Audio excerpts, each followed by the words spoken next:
I'm Stacey O'Connor. I work for Planned Parenthood of Greater Iowa, and I'm the president of the Warren County Coalition Against Domestic Abuse. And tonight we're here for a memory, a monologue, a rant, and a prayer.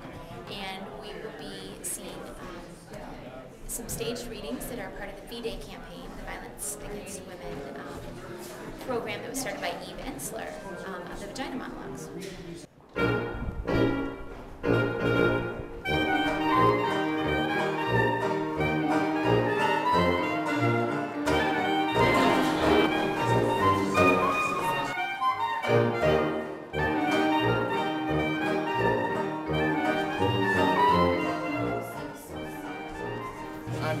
And I'm with the Warrior Cafe from Norwalk High School, and I'm here with a group of us with part of the cafe, and we're serving desserts for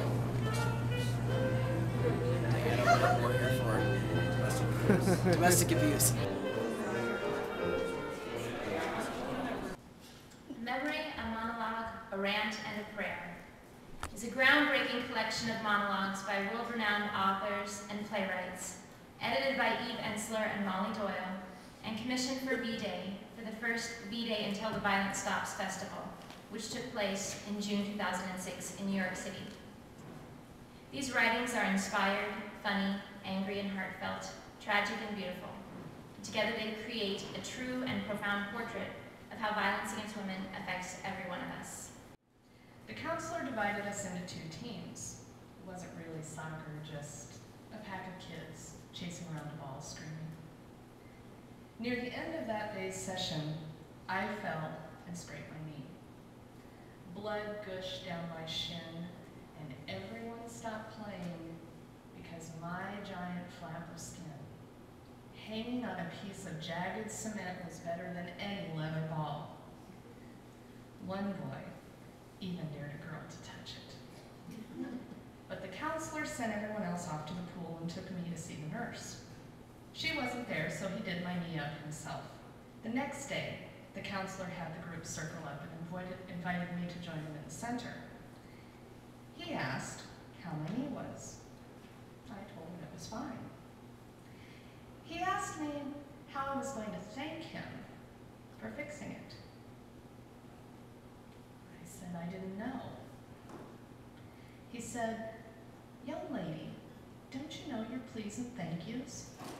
How about a kiss?" I told him kissing was gross.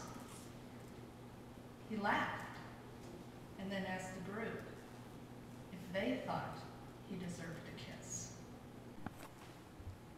Are they sleeping or are they dead? Flaca, mira, levántese, wake up. Todos despierten. Everybody wake up.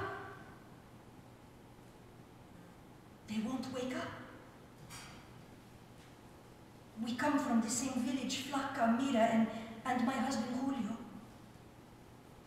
I was 17 years old when Julio and I married. He was a soldier, 12 years my senior. We'd known each other only a very short time, but social pressure, the average marriage age in my province was 15. Julio came home from work drunk every night because he was trying to forget the bad things he'd done to people. Burning down houses with families inside, tossing babies in the air and shooting at them. And when he was so drunk he didn't even know himself, he would beat me. I saw this news report about Darfur that showed Janjaweed militiamen riding their horses into burning the African village, firing their automatic rifles at the scattering villagers, bareback, sandaled feet, ragged clothes, whipping against bone-thin limbs as they fled. And in one militiaman's path, an African woman, a Zangawan, eyes wide with shock, one hand stretched out as if to fend off the blow, at her breast, the nose of a 9-month-old baby, and the soldier leveled the rifle and stared down the barrel, and the woman's whispered cry went out, "Please, no, don't." And he didn't.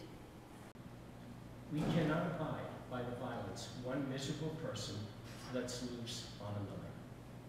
We must shout and scream as I and my brothers did, until it stops.